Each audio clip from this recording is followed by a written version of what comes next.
سن 95 ہجری کی ایک بابرکت رات میں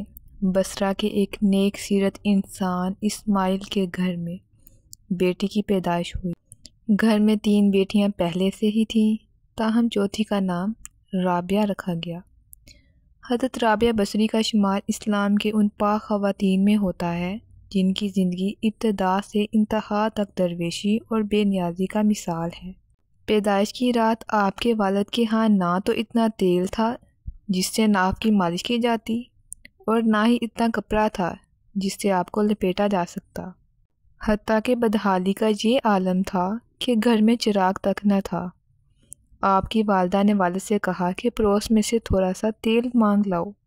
تاکہ گھر میں کچھ روشنی ہو جائے، تو آپ صرف ہمسائے کے دروازے پر ہاتھ رکھ کر واپس آ گئے اور کہنے لگے دروازہ نہیں کھل رہا، کیونکہ آپ یہ عہد کر چکے تھے کہ اللہ کے سوا کبھی کسی سے کچھ نہیں مانگوں گا۔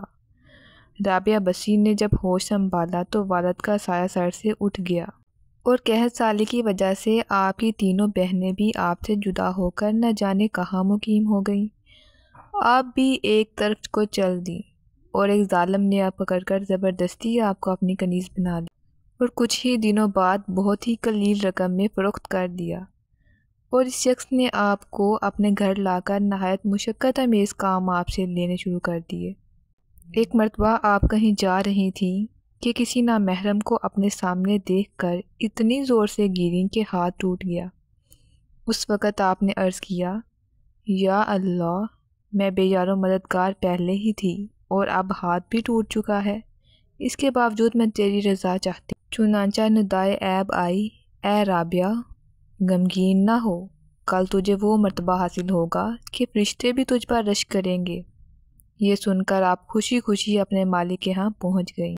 اور آپ کا یہ معمول رہا کہ دن میں روزہ رکھتیں اور رات بھر عبادت میں صرف کرتیں۔ ایک شب جب آپ کے مالک کی آنکھ کھلی تو اس نے حیرت سے چاروں طرف دیکھا اور اس وقت ایک کونے میں آپ کو سجدے میں پایا اور آپ کے ارد گرد نور کو دیکھا، جبکہ آپ اللہ تعالیٰ سے یہ عرض کر رہی تھیں کہ اگر میرے بس میں ہوتا تو ہر وقت تیری عبادت میں گزار دیتی، کیونکہ تو نے مجھے غیر کا محکوم بنا دیا ہے، اس لیے تیری بارگاہ میں دیر سے حاضر ہوتی ہوں۔ یہ سن کر آپ کے آقا بہت پریشان ہو گئے، اور مجھے تو اپنی خدمت دینے کی بجائے الٹی ان کی خدمت کرنی چاہیے۔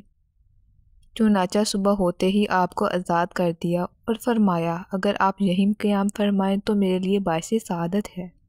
ویسے اگر آپ کسی اور جگہ جانا چاہیں تو آپ کو اختیار ہے۔ یہ سن کر آپ حجرے سے باہر نکل آئیں اور ذکر میں مشغول ہو گئیں۔